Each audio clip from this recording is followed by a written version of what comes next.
तरी नाराजीचं सूर पाहायला मिळतं आहे. उद्धव ठाकरे देखील यांनी एकनाथ शिंदेंवर टीका केलेली आहे की इतके मोठे झालेत पण रडतात कशाला, अशा पद्धतीचं वक्तव्य हे मला वाटतं शिंदे साहेबांनी सांगितलेलं आहे मी रडणारा नाही लढणारा आहे म्हणून. आता याच्याबद्दल कोणी कोणाला भेटायला गेलं की काय झालं काय नाही झालं, मग हे राज ठाकरे भेटतात तेव्हा मी त्याच्यावर टिप्पणी करायची का, हे काय रडत होते एकमेकांच्या कोणाचे पाय धरत होते म्हणून, हे आम्ही सांगायचं का? पण आम्ही तसं काही बोलत नाही. कुठे काहीही बोलायचं, विषयाला सोडून बोलायचं.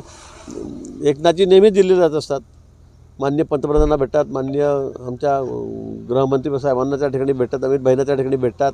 ते काय आज गेले का? पण कोणी भेटायला गेलं की काहीतरी आपल्या टीका टिप्पण्या रोज आपला पट्टा सुरू करा. मला वाटतं एवढा वेळ उद्धवजींनी जर निवडणुकीकडे दिला महापालिकेच्या तर अधिक बरं होईल.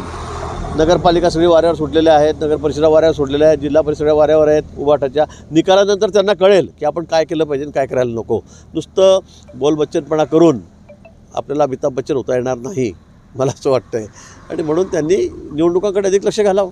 एकनाथ शिंदे हे भाजपच्या ताटाखालचं मांजर झालं आहे असं देखील त्यांनी टीका केली. आज जाऊन काय बोलू मी त्यांना तेच सांगतो की बोलबच्चनपणा सोडा, आपली परिस्थिती काय होती काय झालेली आहे ते जरा बघा आणि येणाऱ्या निवडणुकीमध्ये तेवढाच वेळ द्या ना. हे बोलण्यापेक्षा आणि एवढा विचार करून बोलण्यापेक्षा आपण या निवडणुकीमध्ये जर जास्त लक्ष दिलं, कार्यकर्त्याच्या पाठीशी खंबीरपणे उभे राहिलात तर मला असं वाटतं की थोडाफार रिझल्ट जो येणार नाही तो आपल्याकडे येईल. अन्यथा 3 तारखेला तुम्हाला कळेल तुमच्या किती नगरपालिका राज्यामध्ये निवडून येत आहेत.